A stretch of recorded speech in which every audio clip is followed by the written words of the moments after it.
परेशान हो। यकीनन तुमने नमाज और कुरान को छोड़ रखा होगा। अल्लाह की इबादत हर गम का इलाज है। सिर्फ रब ही वो शहंशाह है जो मांगने पर खुश और ना मांगने पर खफा होता है। अल्लाह जब किसी को दुआ की तौफीक देता है तो उस पे कबूलियत का कुन भी फरमा देता है। छोटी सी छोटी नेकी को भी हकीर न समझिए। मुमकिन है वही अल्लाह की रज़ा का सबसे बड़ा सबब हो। खल्क़े खुदा की तकलीफ़ दूर करके खुद तकलीफ़ उठा लेना, यही हकीकी सखावत है। एक अच्छी याद। एक दिन हम सब सिर्फ एक याद बनकर रह जाएंगे। अपनी तरफ से एक अच्छी याद बनने की पूरी कोशिश करें। माँ बाप की नाफरमानी मौत से पहले मौत का ऐलान करती है। बदनसीब है वो शख्स जो वालिदैन की खिदमत करके उनकी दुआएं नहीं लेता और लोगों से कहता फिरता है कि मेरे लिए दुआएं करना। ए मेरे अल्लाह, मुझे बुरी आदतों, बुरे कामों, बुरी ख्वाहिशों और बुरी बीमारियों से बचा। ए अल्लाह, हमें अपने वालिदैन की खिदमत करने और उन्हें खुश रखने की तौफीक अता फरमा। आमीन सुम्मा आमीन। हमेशा मीठे अल्फाज बोलिए ताकि कभी अल्फाज वापस लेने पड़ जाएं तो कड़वे न लगे हमें। एक ही बात इंसान की तरबियत के लिए काफ़ी है कि अल्लाह देख रहा है। ज़रूरी नहीं कि आप किसी का दिल दुखाओ और वो मुंह से बददुआ दे। वो आपकी वजह से अल्लाह पाक के सामने रोएगा, गिड़गिड़ाएगा, तो फिर वो आपको बहुत ही महंगा पड़ेगा। अल्लाह बेहतर करेगा।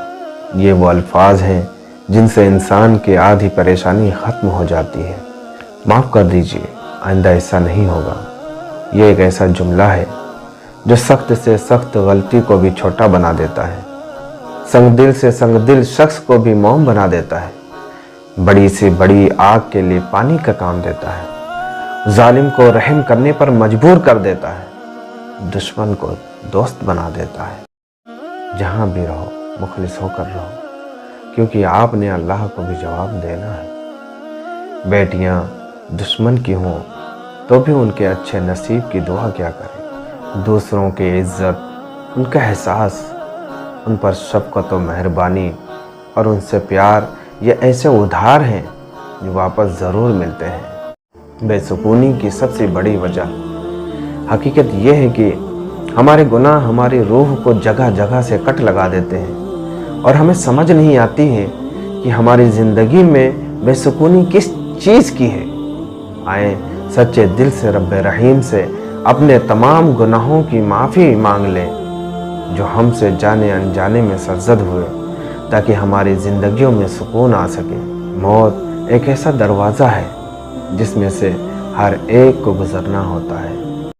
इंसान को अपने आप से इतनी मोहब्बत तो होनी ही चाहिए कि वो खुद को जहन्नम से बचाकर जन्नत की तरफ ले जाए। नेक अमल बस वही है जो लोगों की तारीफ़ की तवक्को से बेनियाज होकर किया जाए। ज़िंदगी में परेशानी का सिर्फ एक ही हल है।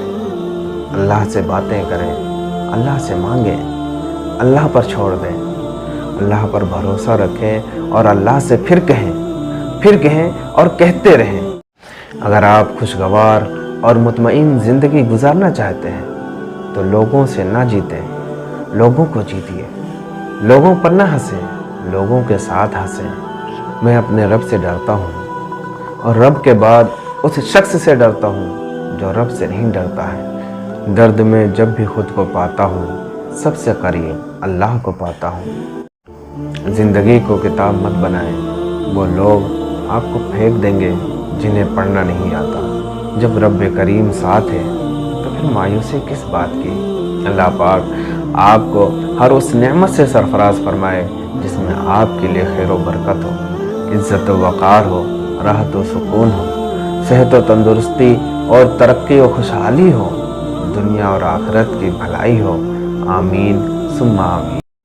मांगने वाले को देते हुए ये मत देखो कि वो उसका हकदार है कि नहीं, क्योंकि बहुत सी चीज़ों के तुम भी हकदार नहीं हो जबकि तुम्हारे पास हैं वो चीज़ें। ए ज़िंदगी और मौत का फ़ैसला करने वाले, ए फरिश्तों के माबूद, ए इज़्ज़त और ज़िल्लत के मालिक, ए बीमारों को शिफा देने वाले, اے اللہ ہم تیرے گنہگار بندے ہیں، ہم تیرے خطاکار بندے ہیں، ہمارے گناہوں کو معاف فرما دے، ہماری خطاؤں کو درگزر فرما دے، آمین یا رب العالمین۔ اپنے ہاتھ سے کی ہوئی نیکی اور دوسروں سے سرزد ہونے والے گناہ کا تذکرہ کسی سے نہ کریں، یہ تمہارے کردار کا سب سے بڑا امتحان ہے۔ جسے دیکھو اسے اپنے سے بہتر سمجھو، اگرچہ تم اطاعت گزار ہو اور وہ گنہگار ہو سکتا ہے یہ تمہاری آخری اطاعت ہو اور اس کا آخری گناہ ہو۔ خوبصورت زندگی کا راز، دعا کی جائے، دعا دی جائے اور دعا لی جائے۔